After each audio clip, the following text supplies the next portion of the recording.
Hello everybody, Nine and Des. How's everybody today? I got a few things going on, but just wondering, over the last day and a half, have you noticed a bunch of really crazy sheisa coming over the airwaves at you? I never thought that you'd ever see this in a presidential campaign. I really didn't. Like when you got a divorce, you were thrown out of the campaign. If you spell potato wrong, they booted you out of the campaign. I mean, genie, criminy, really? Whoo, Lord. All right.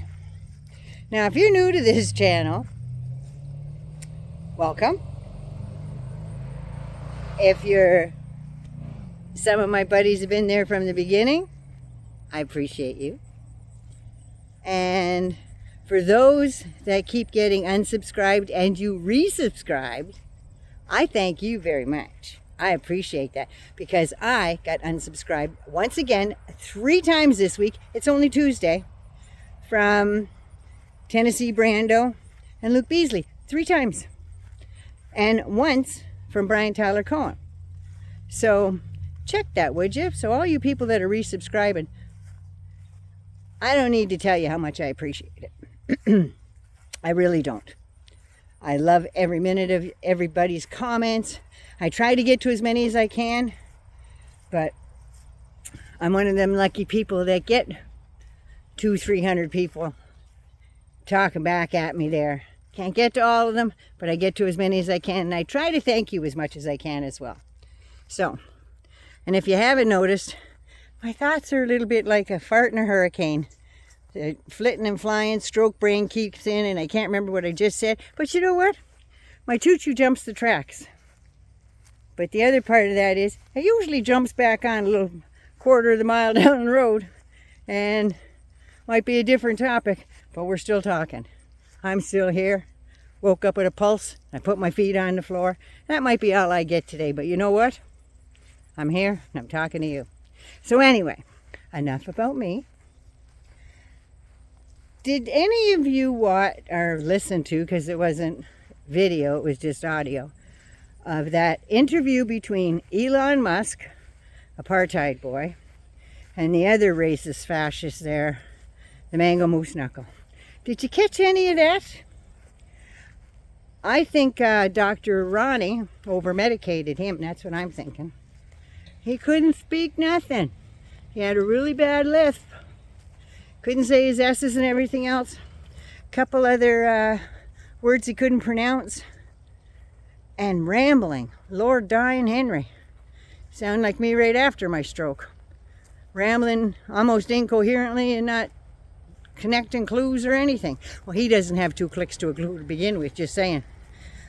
But the stuff he was saying, Elon Musk, one of the reporters, I forget where I was watching, said that Elon Musk interviewed Trump last night like somebody that's never met, that has only talked to a human maybe 2 or 3 times. And tend to believe her. But yeah, that was a whole lot of shite, that was. It was more or less the same questions that they were asking him at that presser at Mar-a-Lago. And once again, another commentator there was a guest on, I think, Jim Acosta's show this morning on CNN. I like him. I'm sorry, I like looking at him. And I like him better than a lot of the other ones. But anyway, and she said that Trump is a great asset to the country and everything else. And he's out there doing interviews. Kamala Harris isn't. And it's like, you know, when Kamala Harris gets in front of a mic, at least she knows what she's talking about. You may not like her answer, but she's coherent. She's got collective thoughts, and she knows what she's talking about. Like I said, you may not like the answer, you might not agree with her, but that's just all right. That's what politics is all about. It's a 2-sided conversation. Republicans don't think that way. Now, apartheid boy there, every time Trump go on a tangent, all he was going is, yeah, yes, Yeah. Yeah, that's mostly what you heard out of Elon Musk. And Trump was just going on with the usual tripe. Regurgitated tripe. So there's that. And then, thank you, Ben Mycelis on Midas Touch, come out with the thing that, remember, Trump couldn't make, he was 2 hours late getting to his Montana rally in Bozeman. Want to know why? They said his plane broke down. And then it couldn't just be a malfunction and they landed just in cases, right? No. Somebody's trying to assassinate him. Well, the people who are trying, if that's the case, they're not hiring their best. It must work for him, I'm thinking. But anyway, there's that. Got something in my damn shoe. Same stroke brain. Goldfish. So there's that.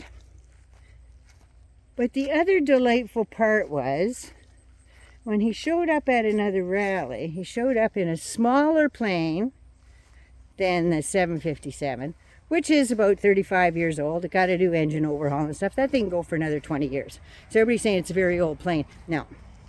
Planes are different than cars. As long as they get new parts, they're good. And he had that, well, the megamaniacs rehauled that for him. So he shows up in another plane, a smaller one. I think it was a Gulfstream 5 or something. Trump on the side painted. Turns out it's the Lolita Express. Yep. Jeffrey Epstein's plane. And Trump's quite familiar with it because he's been on it, 7-8 times? Yeah, so it's like these serial can I say it? Rapists? You have to take a souvenir from each crime? Well, he took the crime scene. Just saying. Yeah.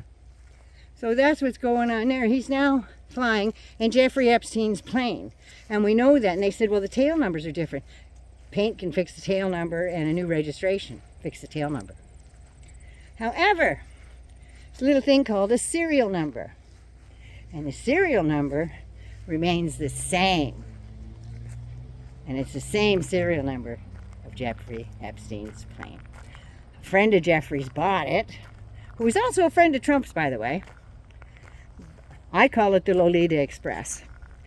I don't know if I should be saying that or not, but I don't care.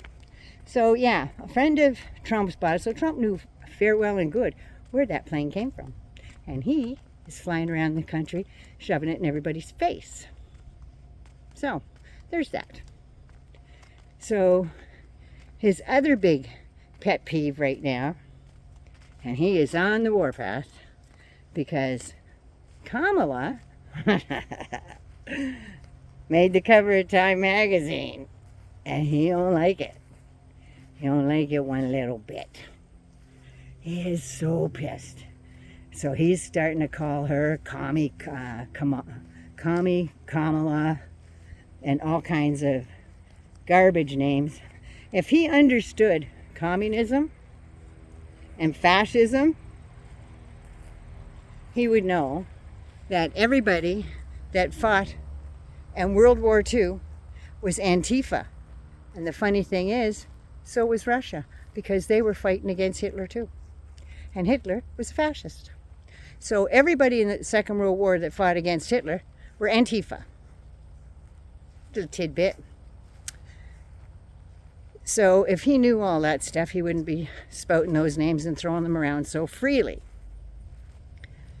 But he only knows what the last earworm crawled in there and laid an egg.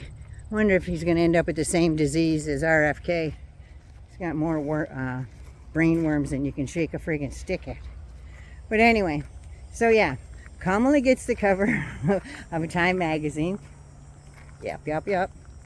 She gets the cover of Time magazine. She is killing him in the polls.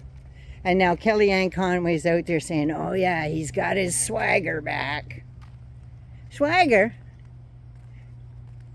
You have to be able to talk the talk to have some swagger.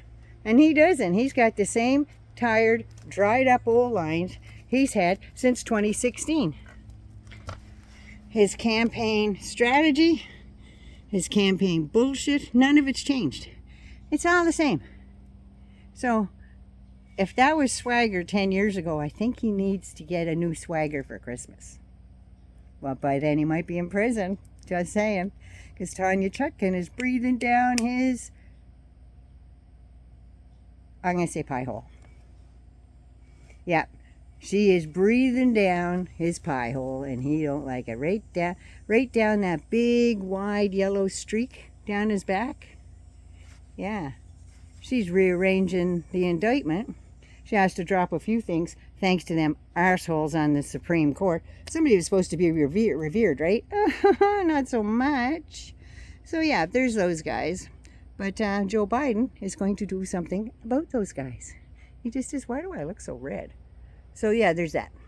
So there's a bunch of other stuff. I'm going to do, you want another Trump impersonation video? It's based on his, it's going to be like the reason why he was talking like he was. Want another impersonation video of the Mango Moose Knuckle? I'll see what I can get together. I got to do an interview this afternoon, but we'll see what we can see. All right, I got to find my dog. She's out on the rocks on the driveway again. She's got this thing with the rocks. But anyway, that's my fart in a hurricane rant today. But I'll be back to do something later. And I'll turn this around here. There she is. In her finest. The lion. Anyway, Nana loves you. Be good, be safe, and please be good to you first. I love y'all. Okay, Viv, let's go get a treat.